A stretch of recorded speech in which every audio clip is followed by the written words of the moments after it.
কখনো কখনো মাঝরাতে বিছানায় আধশোয়া হয়ে জানালার ওপাশের জমাট বাঁধা অন্ধকার দেখি। অদূরের ব্যস্ত সড়কে বর্ণিল আলো জ্বেলে মোটরযান ছুটে যায়। দেখতে বেশ লাগে। নক্ষত্রের ঝাপসা আলো লুকোচুরি করে ঘরে ঢুকে আমার খোলা কবাটের জানালায়। তার মাঝে কোথা থেকে এক জোনাক পোকা সারা ঘরময় ছুটে বেড়ায়। তখন আমার খুব ইচ্ছে হয় পেছনে ফেলে আসা জীবনের 24টি বছর নিয়ে একটু ভাবি। খুব যতনে আগলে রাখা আমার বর্ণিল দুঃখগুলো, হারিয়ে ফেলা স্বপ্নগুলো ভেবে এই নির্জন নিশীথে দুকলম লিখি। দূর কোথাওতে নিশাচর পাখির ডাক ভেসে আসে। আমি জানালার শিক ধরে নক্ষত্র ভরা আকাশ দেখি। ঘুমোতে যাবার সময় জানালার পর্দাগুলো আলগোছে গুটিয়ে রাখি, যেন শেষ রাতের উথাল পাথাল জ্যোৎস্নায় আমার গোটা ঘর ভেসে যায়। কখনো কখনো প্রাচীন সেই দুঃস্বপ্ন দেখে রাত্রি শেষ প্রহরে ঘুম ভেঙে যায়। তখন চোখ মেলে শূন্য ঘর দেখলে হৃদয় হাহাকার করে ওঠে।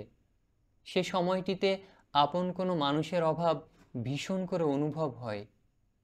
আমি চাই শেষ রাত্রিতে আমার ঘুম ভেঙে যাক, তবে প্রাচীন এই দুঃস্বপ্ন দেখে নয়, ঝুম বৃষ্টির শব্দে।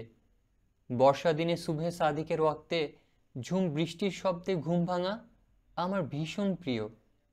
ঘুম থেকে চোখ মেলে বৃষ্টি দেখতে পেলেই মন ভরে যায়।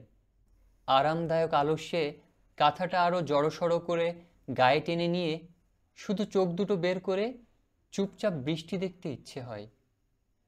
গত দুদিন ভোর রাত্রিতে বৃষ্টি হয়েছে।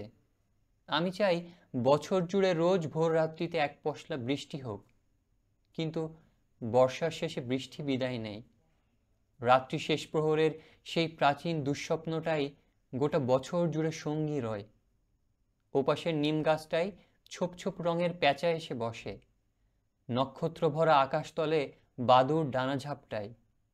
রাত জমাট বাঁধে, 1000 বছর পুরনো সে রাত, নক্ষত্রহীনে পৃথিবীর এক নিঃসঙ্গ রাত্রিতে। আজকের আসর এ পর্যন্তই। গল্প ভালো লাগলে চ্যানেলটি সাবস্ক্রাইব করুন। আপনার অনুভূতি কমেন্ট বক্সে জানান। আর আপনার অ্যাস্থেটিক সোলের যত্ন নিতে ভুলবেন না যেন। টাটা।